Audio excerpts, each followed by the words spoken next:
Ricardo Irarrázaval, 3 décadas, es la segunda muestra del año en Il Posto de este año 2025, que ha sido un año dedicado a la pintura mayormente. Y tal como lo señala su título, 3 décadas, apunta a que es una exposición que tiene una mirada particular sobre 30 años de su producción, con obras producidas desde los comienzos de los años 60 hasta fines de los años 80. Y es muy importante poner este asunto en las décadas porque cuando uno ve la carrera de Ricardo Irarrázaval de manera extensa, uno ve de qué manera las obras efectivamente tienen un sello particular por décadas que va cambiando y mutando en el tiempo. Y también estas 3 décadas, que sin duda son de las más prolíficas de toda su producción, también nos permiten acceder a un contexto social y político muy interesante a través de la mirada de un artista que podríamos decir que estuvo siempre un poco al margen de las grandes agrupaciones del arte, de los grandes espacios. Ricardo Irarrázaval, a comienzos de los años 60, su producción está marcada por un viaje importante, ¿no? Pero es importante decir que este viaje era el tercero de una serie de viajes muy determinantes para su formación. En los años 50 él había viajado primero a Roma y después a Francia a formarse como ceramista y en ese sentido más ligado al mundo del volumen y de la escultura, lo cual él mismo considera que es absolutamente determinante para el tipo de producción que realiza después. Y el año 60 Ricardo realiza un viaje muy importante que él considera que es muy determinante a bordo de un jeep viejo, de manera solitaria. Comienza por Mendoza y viaja hacia el norte hasta que llega a La Pampa, se encuentra con esa Pampa que él mismo considera gris, extenuante, pero también poco fértil, y después cruza a Bolivia, después pasa por Perú y termina en el norte de Chile. Y en todo ese trayecto él efectivamente se encuentra con esos primeros motivos precolombinos andinos que marcan la geometría de su primera pintura de la década de los 60 y también el colorido, ¿no? Y la pastosidad. En ese primer sector de la exposición, que es la Bienvenida, hay 3 pinturas de la época. La primera, Attachment à la Terre, es la pintura más antigua de la exposición, que es del año 64,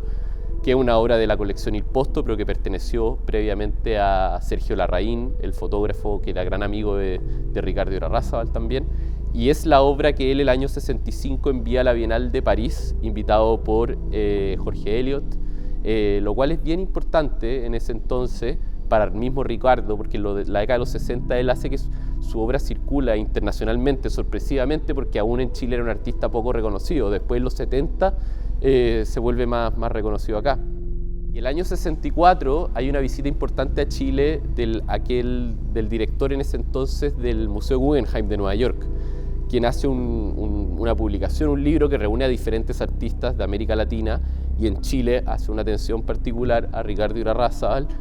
junto a Mata y a Guillermo Núñez, pero ellos no tienen un lugar específico en el libro, sino que Ricardo Irarrázaval sí. Y el registro hecho por Cornel Capa es increíble, un fotógrafo súper importante también, muestra a Ricardo Irarrázaval en su espacio doméstico, junto a su esposa Isabel Echenique, junto a sus hijos que eran muy niños aún, y se muestra la intimidad de un pintor que efectivamente está trabajando en su espacio, en su hogar. Y junto con ese viaje del director del Museo Guggenheim, eso termina en que Ricardo se gana la beca Guggenheim el año 66, y ese año 66 él viaja a Nueva York por un año. Y ese es un acontecimiento muy importante porque previo a eso, cuando uno ve las obras tal como la que mencionamos antes y la segunda obra que la acompaña, que se llama Presencia Ancestral, que es una obra de la colección personal de Ricardo, con la cual gana el premio de la CAP el año 65, esas obras tienen incluso en su nombre una melancolía, ¿no? Una melancolía por ese paisaje como perdido del norte, por los motivos andinos, por lo precolombino, y en cambio la última obra que cierra esa etapa de los 60 es la obra Minero, que más bien es posterior al viaje de Ricardo a Nueva York, y justamente en ese viaje en donde se encuentra con el fulgor de la ciudad, con el peso de la calle, con las figuras arquetípicas saliendo de los bancos en Wall Street, con los turistas, toda esa efervescencia para Ricardo es muy fascinante, él lo dice así, después de ese viaje, y muy transformador también.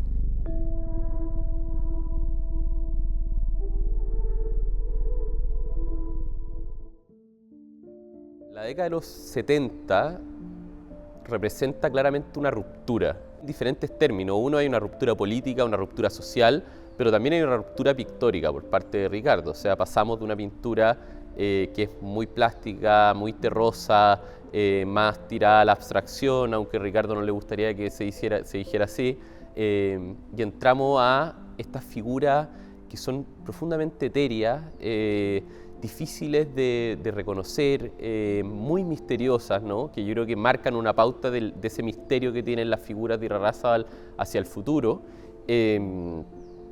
Y aparece ese asunto, que es un asunto bien importante, que es el de la desidentificación, ¿no? Que tiene que ver con la repetición, y en este caso yo diría que las pinturas de los años 70, o por lo menos las primeras tres con las que nos encontramos, entre las cuales está una obra muy importante que es Su ego, tiene que ver con que lo que compone las pinturas y lo que compone la identidad de estas figuras son sus volúmenes, ¿no? Para Ricardo eso era muy importante, o sea, ahí aparece, el mismo Ricardo lo decía, casi como el torno, ¿no? Con el que hacía cerámica, él así veía estas figuras, y estas figuras también en muchos de los casos son un intermedio y son poco definibles en términos de género incluso, están como en un intermedio entre el género, el tiempo, el lugar que ocupan, hacia dónde van, de dónde vienen, y esa primera sensación creo que es súper predominante en ese primer sector de la exposición una vez que ya uno pasa la entrada. Y hay dos obras, tal como lo mencioné, una de ellas es Su ego y también La Toilette, que son dos obras que el año 73, que fueron producidas en ese mismo año, estaban siendo exhibidas en el Museo de Bellas Artes junto a otros artistas invitados por Nemesio Antunes, que era muy amigo de Ricardo, y esas obras quedan en un momento súper particular porque empiezan a exhibirse en agosto, y después obviamente el golpe de Estado viene a romper con eso. Nemesio Antunes, que era un gran amigo suyo y confidente, tiene que ir al exilio, Carmen Guo, que también era una de sus personas más cercanas al mundo del arte también, y Ricardo considera que en los años 70 se empieza a forjar un asunto político en su trabajo que a él le ha costado manifestar, pero que sin duda lo marcó de manera muy, muy definitiva. Y ese sector de la exposición se cierra, por así decirlo, con dos obras que ya son del año 79. Ahora aparecen los labios, la nariz, las manos, en el caso del que está en el gimnasio. Pero esas dos pinturas tienen algo particular que la hace que estén juntas, que tiene que ver con la mirada, ¿no? Estas dos diferentes personas observan de una manera muy peculiar, de una manera muy misteriosa y muy terrorífica también al observador, a quien está mirando estas pinturas, ¿no? Y empieza a aparecer también una especie de pregunta que después se desarrolla mayormente en los 80, que tiene que ver con la masculinidad, con una aprehensión y con una forma de, una idea de reformularla, esta masculinidad, haciéndola visible como al extremo, ¿no? Bueno, el año 77, Ricardo Irarrázaval participó en una muestra colectiva junto a otros artistas en Galería Cromo, que era dirigida por Nelly Richard, y en el catálogo de esa exhibición, que es un documento que tenemos en el Centro de Investigación muy especial, hay una conversación que sostiene Ricardo con su hermano Renato Irarrázaval, poeta. Ricardo le dice algo muy importante, le dice, bueno, yo estoy muy transformado por la experiencia de recorrer las calles, de ir al Paseo Ahumada, de ver a las personas, de ver a los burócratas, a los banqueros, a las personas que van a cobrar la pensión, a estos personajes del centro de Santiago, y le dice algo fundamental, le dice, no puedo dejar de pensar en sus vidas, ¿no? El otro, la presencia del otro, produce una conmoción tal en Irarrázaval que transforma toda su producción pictórica, y eso yo creo que es muy importante. Y el año 83, Ricardo Irarrázaval le escribe a su amigo Nemesio Antúnez, que estaba a la distancia, una carta. En esa carta le habla de una exposición que él había realizado recientemente en la Galería Plástica 3, titulada Pintura, y con mucho pesar le dice lo siguiente: los retratados, los señores que intentan crear un mundo artificial, distorsionado, de mentira, son los señores que sin importarles los medios buscan el poder, poder que significa la bomba, la guerra, la contaminación, el hambre, el odio, la destrucción de la naturaleza, la destrucción de la realidad. Y luego finalmente le agrega: mi intención fue pintar la realidad que vivimos. No lo logré, es tan fuerte la realidad, le dice. Seguiré intentándolo, siento una necesidad imperiosa por lograr, aunque sea un vislumbre de la terrible realidad.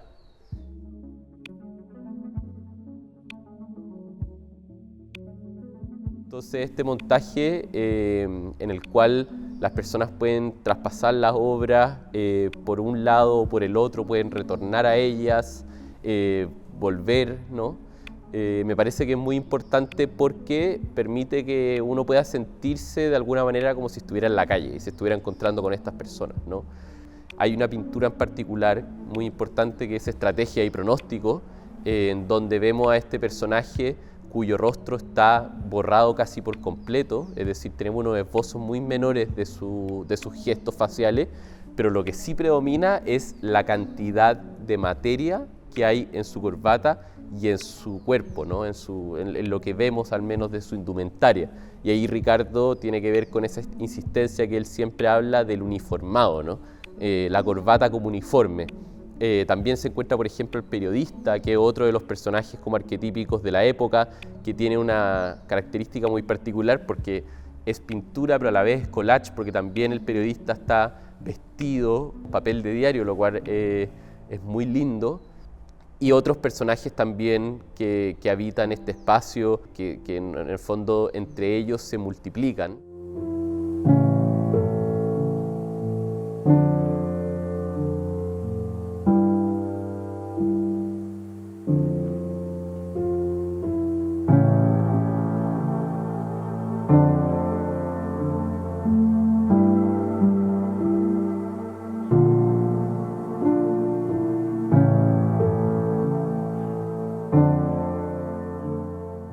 Por último, este recorrido termina con una obra que es del año 80, que es del comienzo de la década, y que eso es importante, que es Sin vuelta atrás. Y justamente esta obra lo que hace es que nos da la espalda. Y la mayor parte de la exposición nos da la cara, nos enfrentamos a rostros, los vemos de frente, y el cierre de la década de los 80 tiene esta doble sugerencia: uno que se está yendo, que también es un cierre con la persona que está visitando la exposición, pero especialmente nos sugiere a través de ese título, ¿no? Esta imposibilidad de retornar, este camino que no tiene vuelta atrás, que podría ser muy distintivo de lo que fue la década de los 80, y con eso se cierra la exposición.